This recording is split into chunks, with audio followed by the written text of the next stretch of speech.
మీ business ఏదైనా మీ ఊర్లో promotion చేయాలంటే అది సుమన్ టీవీతోనే సాధ్యం. ఇప్పుడే సంప్రదించండి. నమస్తే, వెల్కమ్ టు సుమన్ టీవీ. నేను మీ విజయ్ కుమార్. ఈరోజు మనం తమ్మలపల్లి నియోజకవర్గం ములకల చెరువు మండలంలో ఉన్నటువంటి ఒక 3 రోడ్ల నుంచి ర్యాలీగా వచ్చినటువంటి ఒక కూటమి నాయకులందరూ కూడా మనతో పాటు ఉన్నారు. అంటే మదనపల్లి జిల్లాను జిల్లాగా ప్రకటించినటువంటి నారా చంద్రబాబు నాయుడు గారికి కానీ, అదేవిధంగా డిప్యూటీ సీఎం పవన్ కళ్యాణ్ గారికి కానీ, అదేవిధంగా ప్రధానమంత్రి నరేంద్ర మోడీ గారికి కానీ, వీరందరూ కూడా ఆ కృతజ్ఞత తెలుపుకునేటువంటి ప్రయత్నంలో భాగంగా ఈరోజు పెద్ద ఎత్తున ర్యాలీ, అదేవిధంగా కేక్ కటింగ్ చేసి ఒక సంబరాలు అయితే చేసుకోవడం అయితే జరుగుతూ ఉంది. అంటే మనతో పాటు ఇప్పుడు సాయినాథ్ గారు, జనసేన పార్టీ సాయినాథ్ గారు మనతో పాటు ఉన్నారు. వారిని కూడా అడిగి తెలుసుకునేటువంటి ప్రయత్నం అయితే చేద్దాం. రండి, చెప్పండి అన్న.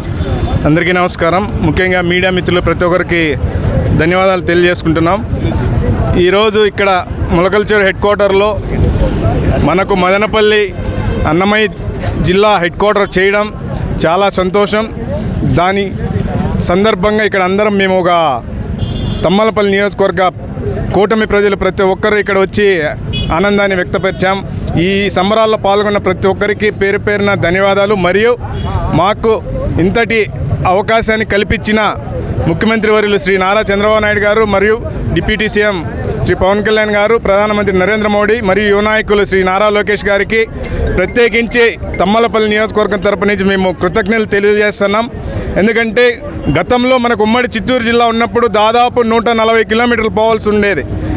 మనకు రాయచోటి హెడ్ క్వార్టర్ అయినప్పుడు కూడా దాదాపు 120 కిలోమీటర్ల దాకా పోవాల్సింది. ఇప్పుడు మనకు జస్ట్ 40 కిలోమీటర్స్లో మనకు డిస్టిక్ అవడము, అది అందులో మనకు ప్రతి ఒక్కటి మదనపల్లి డివిజన్లో ముందు సబ్ కలెక్టర్ ఆఫీస్ కానీ, డిఎస్పీ ఆఫీస్ కానీ చాలా ఎంతో పేరు దగ్గ ప్రాంతం మన మదనపల్లి. జనగణమన కూడా మనకు స్టార్ట్ అయింది ఇక్కడ మన మదనపల్లిలోనే. కాబట్టి ఇప్పుడు మనకు మదనపల్లిని డిస్టిక్ చేయడం మన చంద్రబాబు నాయుడు గారు ఇచ్చిన మాట ప్రకారం ఈరోజు మనకి ఇక్కడ హెడ్ క్వార్టర్ చేయడం అన్నమయ్య డిస్టిక్ని చాలా సంతోషంగా భావిస్తూ, విజన్ అంటే ఒక నాయకుడికి విజన్ అంటే ఇది. గత పాలకులు చేశారు, మీకు ఇష్టం వచ్చినట్లు ఎక్కడ పడితే అక్కడ. అంటే ఒక ప్రజలు వ్యతిరేకించకూడదు. నువ్వు ఒక అభిప్రాయం తీసుకుంటే ప్రజల తరపు నుంచి నీకు వ్యతిరేకత రాకూడదు. కానీ అప్పుడు చాలా మంది కూటమి తరపున మేము ఇక్కడ ఎన్నోసార్లు ధర్నాలు చేయడం జరిగింది మన డిస్టిక్ కోసం. కానీ అవన్నీ దృష్టిలో పెట్టుకొని ఈరోజు ముఖ్యమంత్రి గారు మనకు అన్నమయ్య డిస్టిక్ని మదనపల్లి హెడ్ క్వార్టర్గా చేసి ప్రజలు ప్రతి ఒక్కరిని ఎవరిని ఇబ్బంది పెట్టకుండా మనకు అన్నీ ఇక్కడే సానుకూలంగా ఉండేట్టుగా ఈరోజు జరగడం అంటే చాలా సంతోషకరంగా భావిస్తూ, ప్రత్యేకించి మళ్ళీ ఇంకోసారి ముఖ్యమంత్రి గారికి, మరియు డిప్యూటీ సీఎం గారికి, మరియు యువ నాయకులు లోకేష్ గారికి, మరియు మోడీ గారికి ప్రతి ఒక్కరికి ధన్యవాదాలు అందులో ఇంకోటి, మనకు ఎవరైతే ఈ సభ్యులు ఉన్నారో మనకు డిస్టిక్ ఏర్పడడానికి అందులో సభ్యులు ముఖ్యంగా మన అనగాని సత్యప్రసాద్ గారు, ధర్మవరం, మరియు మంత్రివర్యులు నాదల మనోహర్ గారు, మరియు మిగతా సభ్యులు చాలామంది కూడా మాకు సపోర్ట్ చేసి డిస్టిక్ ఇక్కడే ఉండాలని సపోర్ట్ చేసిన ప్రతి ఒక్క మంత్రివర్గానికి మేము ప్రత్యేకించి కృతజ్ఞత తెలియజేస్తున్నాం. Thank you. ఈ పండుగలో పాల్గొన్న ప్రతి ఒక్కరికి మళ్ళీ ధన్యవాదాలు తెలియజేసుకుంటూ జై హింద్. సో చూశారు కదండి, అంటే 100 సంవత్సరాల ఈ యొక్క కళను నెరవేర్చినట్టుగా ప్రభుత్వానికి అంత కృతజ్ఞత తెలుపుకునేటువంటి ప్రయత్నం అయితే చేస్తున్నారు. అదేవిధంగా ఈ యొక్క అన్నమయ్య జిల్లాను అంటే మదనపల్లి జిల్లాగా ప్రకటించుంటే బాగుండు అని చెప్పేసి కూడా చాలా వరకు చెప్పేటువంటి ప్రయత్నం అయితే చేస్తున్నారు. దీనికి మీరు ఏకీభవిస్తున్నారా లేదా? అందరికీ నమస్కారము. అదేవిధంగా పాత్రికేయులకు, మీడియా మిత్రులకు కూడా మా ధన్యవాదాలు. గతంలో వైసీపీ గవర్నమెంట్ 2019-2024 మధ్యకాలంలో ప్రజల అభిప్రాయాన్ని తీసుకోకుండా వాళ్ళ వ్యాపార ప్రయోజనాల కోసము పార్లమెంటు పరిధిలో ఉన్నటువంటి 7 నియోజకవర్గాల ప్రజలకు అందుబాటులో లేనటువంటి రాయచోటికి, అసౌకర్యంగా ఉన్నటువంటి రాయచోటిని జిల్లా కేంద్రంగా ఏర్పాటు చేసి మననే చూశారు మీరు. రాజంపేట పరిధిలో, పార్లమెంటు పరిధిలో ఉన్నటువంటి రాజంపేట ప్రజలు మాకు రాయచోటి జిల్లా వద్దు, మాకు కడప జిల్లానే కావాలని కూడా వాళ్ళు విశేషంగా దాని మీద వ్యతిరేకించారు. దాన్ని కూడా దృష్టిలో పెట్టుకొని గౌరవ ముఖ్యమంత్రి వర్యులు, కూటమి ప్రభుత్వంలో ఉన్నటువంటి నాయకులు కూడా దాని మీద ప్రజాభిప్రాయాన్ని తీసుకొని రాజంపేట నియోజకవర్గ ప్రజల అభిష్టం మేరకు రాజంపేటను కూడా తిరిగి మళ్ళీ కడపలో జాయిన్ చేయడం జరిగింది. అదేవిధంగా రైల్వే కోడూరులో ఉన్న ప్రజానీకం కూడా మాకు రాయచోటి కంటే కూడా మమ్మల్ని చేరిస్తే కడపలో చేర్చండి, లేదంటే మాకు తిరుపతిలో చేర్చండి, మేము వెంకటరాయ స్వామికి రుణపడి ఉంటామని చెప్పేసి తిరుపతిలో చేర్చమని వాళ్ళు ప్రజలంతా అన్ని వర్గాల వారు కూడా ప్రజల్లో ఎక్కువ వ్యతిరేకత రావడం వల్ల దాన్ని గ్రహించిన రాష్ట్ర ప్రభుత్వము, కూటమి నాయకులంతా కూడా రైల్వే కోడూరును తిరిగి తిరుపతికి జిల్లా కేంద్రంలోకి చేర్చడం జరిగింది. అదేవిధంగా మన ప్రజెంట్ మదనపల్లిని జిల్లా కేంద్రంగా ప్రకటించారు. ఇప్పుడు మదనపల్లి జిల్లా పరిధిలోకి మన రాయచోటి కావచ్చు, అదేవిధంగా తంబాలపల్లి కావచ్చు, పొంగునూరు కావచ్చు, పీలేరు కావచ్చు, మదనపల్లి కావచ్చు, అందరికీ కూడా సెంటర్లో ఉన్నటువంటి ప్రాంతము. మదనపల్లి అన్ని విధాల ఒక ప్రభుత్వ కార్యాలయాల పరంగా కూడా కావచ్చు, అదేవిధంగా విద్యా సంస్థల విధంగా కూడా కావచ్చు, మౌలిక వసతుల విధంగా కూడా కావచ్చు, మంచి అభివృద్ధి చెందినటువంటి ప్రాంతము. రాయచోటితో కంపేర్ చేస్తే మదనపల్లి చాలా అభివృద్ధి చెందింది. మదనపల్లిలో ఒక అనిపిసెంట్ స్థాపించినటువంటి బీటీ కాలేజ్ కూడా చాలా ప్రసిద్ధి చెందినది.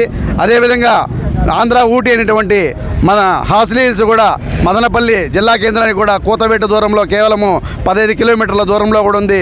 రాష్ట్రంలో ఎక్కడ ఉన్నటువంటి విఐపీలు కావచ్చు, సామాన్య ప్రజలు కావచ్చు, వేసవికాలంలో విడిది తీరేదానికి కూడా మన హార్సిలీ హిల్స్కు ఎప్పుడూ తరచూ వస్తుంటారు. దీన్ని కూడా దృష్టిలో ఉంచుకుని మన గౌరవ ముఖ్యమంత్రి వర్యులు మదనపల్లిని జిల్లా కేంద్రంగా చేస్తే అన్ని విధాల అన్ని నియోజకవర్గాల ప్రజలకు అందుబాటులో ఉంటుందని కూడా ఈ మంచి నిర్ణయాన్ని తీసుకున్నారు.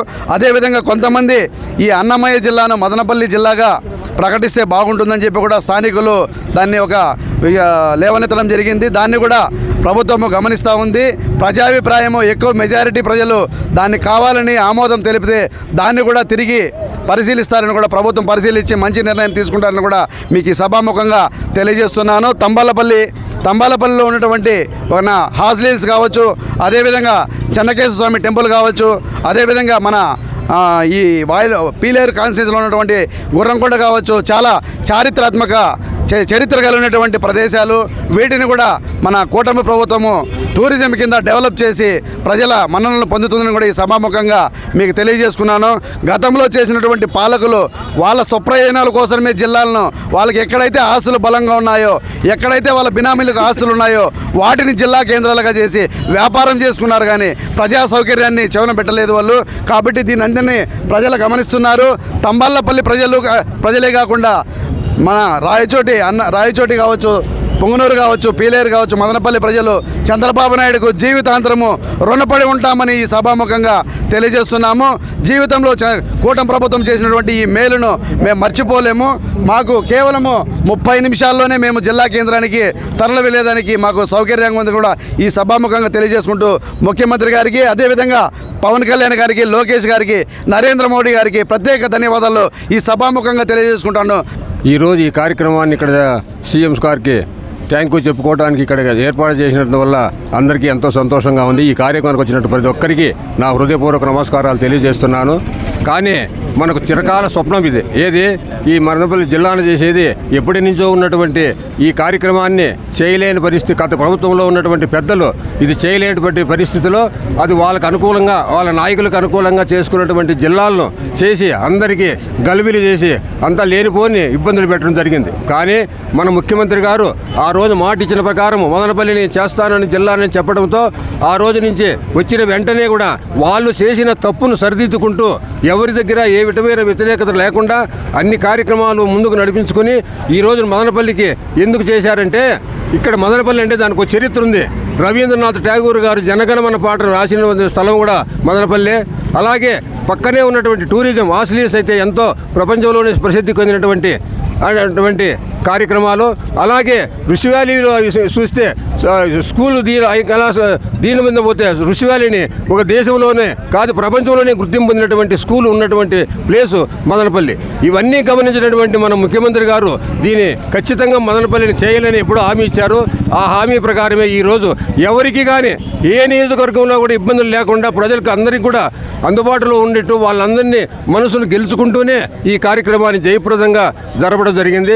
ఆయన జరిపినందుకు ఆయనకు హృదయపూర్వకంగా థ్యాంక్ యూ సీఎం సార్ అని చెబుతూ. అన్న మీరు చెప్పండి అన్న, ఇప్పుడు మదనపల్లి జిల్లా కేంద్రంగా మనకు వచ్చినటువంటి సందర్భంలో మన తంబలపల్లి నియోజకవర్గ ప్రజలకు ఏ విధంగా దోహదపడుతుందంటారు? Thank you CM sir. మొట్టమొదటిసారిగా మీరు అడిగిన దానికి చెప్పాలంటే తంబలపల్లి నియోజకవర్గ ప్రజలు మనకు అన్నమయ్య జిల్లా పేరుతో మదనపల్లి జిల్లా కేంద్రంగా చేసినందుకు అతి దగ్గరలో మాకు జిల్లా కేంద్రం ఏర్పడింది. మేము తంబలపల్లి కానీ పీటీఎం కానీ అంతా ఒక 30-40 మినిట్స్లో మదనపల్లి జిల్లా కేంద్రానికి చేరుకోవచ్చు. అక్కడ ఉన్నటువంటి కలెక్టరేట్ అయితేనేమి, అదేవిధంగా ఎస్పీ ఆఫీస్ అయితేనేమి, ఇట్లా డిఓ ఆఫీస్ అయితేనేమి, ప్రతి ఒక్క జిల్లా అధికారులందరూ కూడా మదనపల్లిలో ఉంటారు. కాబట్టి ఇలాంటి సౌకర్యం మాకు కల్పించినందుకు మొట్టమొదటిసారిగా తంబలపల్లి ప్రజలందరూ కూడా ఈరోజు అసద్వానాల మధ్య ఈరోజు ములకల చెరువులో కూటమి నాయకులు అందరూ కలిసి పెద్ద ఎత్తున ఈరోజు చంద్రబాబు నాయుడు గారికి, ముఖ్యమంత్రి చంద్రబాబు నాయుడు గారికి, అదేవిధంగా డిప్యూటీ సీఎం పవన్ కళ్యాణ్ గారికి, అదేవిధంగా ప్రధానమంత్రి మోడీ గారికి, మా నారా లోకేష్ గారికి పెద్ద ఎత్తున అందరూ కృతజ్ఞతలు ఈరోజు తెలియజేశారు. ఈరోజు ఈ ఉత్సాహం చూస్తూ ఉంటే నారా చంద్రబాబు నాయుడు గారు మాట కట్టుబడి ఉంటారనేది ఎంత సత్యమో ఈరోజు జిల్లా వచ్చిండేదని కూడా అంతే సత్యం అనమాట. ఆ రోజు ఎలక్షన్లకు ముందు చెప్పాడు. ఏమని చెప్పాడు? మీకు మన ప్రభుత్వం వచ్చిన 6 నెలల్లో, సంవత్సరం లోపల మీకు జిల్లా ఇస్తానన్నాడు. అదేవిధంగా ఈరోజు ప్రజలకు అనుగుణంగా ఈరోజు జిల్లా కేంద్రంగా మదనపల్లిని మార్చి చేసి చూపించాడు. అందువల్ల ఆయన మాట తప్పని మడమ తిప్పని మనిషి, లెజెండ్ ముఖ్యమంత్రి శ్రీ నారా చంద్రబాబు నాయుడు అని చెప్పి మేము తెలియజేస్తున్నాం. అదేవిధంగా ఈరోజు ముఖ్యమంత్రి గారు ఏ నిర్ణయం తీసుకున్నా ప్రజల సంక్షేమం కోసం, ప్రజల అభివృద్ధి కోసం, రాష్ట్ర అభివృద్ధి కోసం ముందుండే ముఖ్యమంత్రి నారా చంద్రబాబు నాయుడు గారు. గతంలో వైసీపీ ప్రభుత్వంలో ఇష్టానుసారంగా వాళ్ళకి అనుకూలంగా ఉన్నటువంటి జిల్లా కేంద్రాలు ఏర్పాటు చేసి ప్రజలు ఆ రోజు వద్దంటే కూడా రాజంపేట అయితేనేమి, కోడూరు అయితేనేమి, అదేవిధంగా రాయచోటి ప్రజలైతేనేమి మాకు అన్నమయ్య జిల్లా రాజంపేటను పెట్టారంటే వాళ్ళు రాజంపేట, అన్నమయ్య జిల్లాని రాజంపేట ఇస్తామని చెప్పి మోసం చేసి రాయచోటి జిల్లా కేంద్రంగా చేసి అన్నమయ్య జిల్లా అని పేరు పెట్టారు. ఆ రోజే ప్రజలు దాన్ని విభేదించారు. సార్ మాకు ఇది వద్దు, మాకు అన్నమయ్య జిల్లా పేరు పెట్టి రాజంపేటను చేయండి, లేదంటే మదనపల్లి ఇవ్వండి. మదనపల్లి ఇవ్వాలని 100కి 80 మంది మదనపల్లి కావాలని ఆ రోజు అన్ని అనుకూలాలు ఉన్నటువంటి ప్రదేశం మదనపల్లి. ఈరోజు జిల్లా ఆఫీస్ అయితేనేమి, ఎస్పీ ఆఫీస్ అయితేనేమి అన్ని అనుకూలాలు ఉన్నటువంటి మదనపల్లిని జిల్లా చేయకుండా మీ ఇష్టానుసారం మీ రాజకీయ లబ్ధి కోసం మీరు భూములు కొని రాయచోట్లో ముందుగానే 1000 ఎకరాల భూములు కొని ఆ రోజు రాయచోటిని జిల్లాగా ప్రకటించారు.